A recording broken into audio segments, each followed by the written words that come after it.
Hello, people. As usual, it's your ambassador again, reacting to all of these videos. Excuse my husky voice. I have a cold. As usual, I want you guys to like, share, comment, pull your friends to talk about these issues. We've stopped talking about Champion League, telenovelas, Big Brother, and talk about relevant issues too. This time around, I'll be looking, as I said, I'm picking a lot from the Asian development model. They call them the Asian Tigers, or the Chinese development model.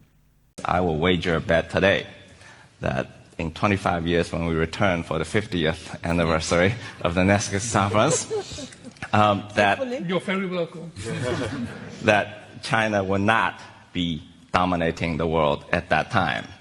And I'll wager that bet for two reasons. One is because I don't believe China intends to dominate the world.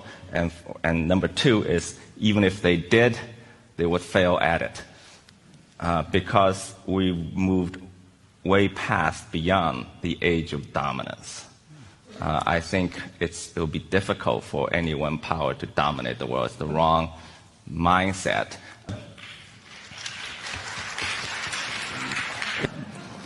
But let me just say this. In my lifetime, just in my career, peaceful rise has already happened. It's a fact on the ground. We went from a poor agrarian country to a behemoth that you know that is China today. Behemoth in every respect. Okay? Yet, no country has been invaded. Not a single shot fired. No violence. And if you look at human history, the rise of every power, from Athenian Empire to the Roman Empire to the British Empire to America's manifest destiny, to the rise of modern Germany and modern Japan, Ottoman Empire, every single one of them, their rise was accompanied by tremendous bloodshed, colonization, wars, massacres, okay? And China's rise to date has been bigger and faster than them all. I think Africa has a lot to learn from China, because it's a civilization that happened right in front of our eyes, real time, in our generation, and we can appreciate the context very, very well. Unlike some of the other things we study in history, this happened in front of our eyes. So, first thing I noticed with the Chinese, they had a strategic plan.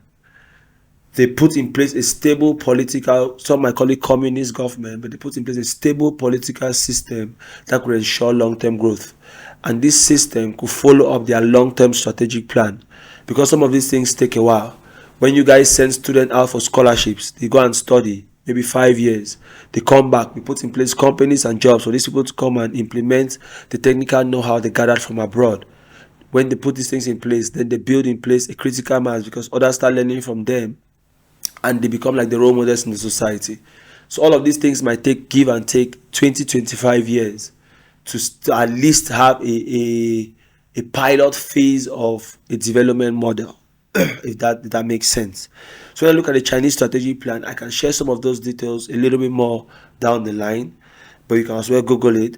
It's something which takes a while, and if you don't have a stable political system to enforce that strategic plan, it becomes a problem. Africa lost its own because I know there was a generation that went abroad, never came back, went on scholarship, people embezzled scholarship money. Some, the ones that came back, embezzled even more, but the large majority never came back, and that's what started failing our strategic plan.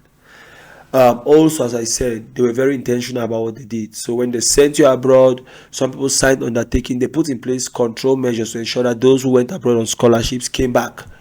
Before even going, some of them had youth service, which increases patriotism amongst young people. So when they went, they were forced to come back to come and build their country. But in Africa, people go, never come back. There's no patriotism. The things you hear Cameroonians say about Cameroon, you begin to wonder. Africans say about Africa, you wonder if these same people, even if we invest in them, will they come back to build Africa?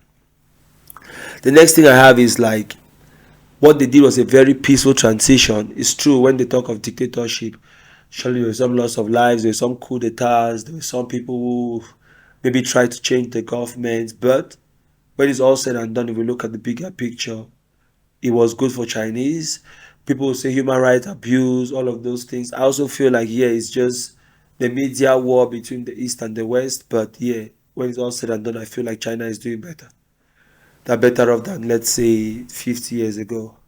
Also, when you look at like the video I did a few weeks ago, which is talking about the perception of Africa, the one I did recently about the de-risking of Africa, it shows that Africa is rising.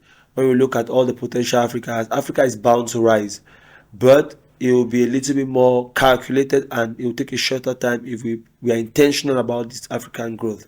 So when I look at the Chinese model and this video we're looking at, it's something which we can learn a lot from. And then I always insist on some of these words, being intentional about saying this, we are putting in place this policy to encourage this particular thing. And after 3 years, this is the next step we're going to take to ensure that this policy yields its fruit. So when it's all said and done, I can only talk. But till we have a critical mass to vote in place those policies, enforce those governments, diaspora invest back in Africa, we really cannot do much about it. Usually I say, boy, ambassador, like, share, subscribe. I'm out. Just my opinion.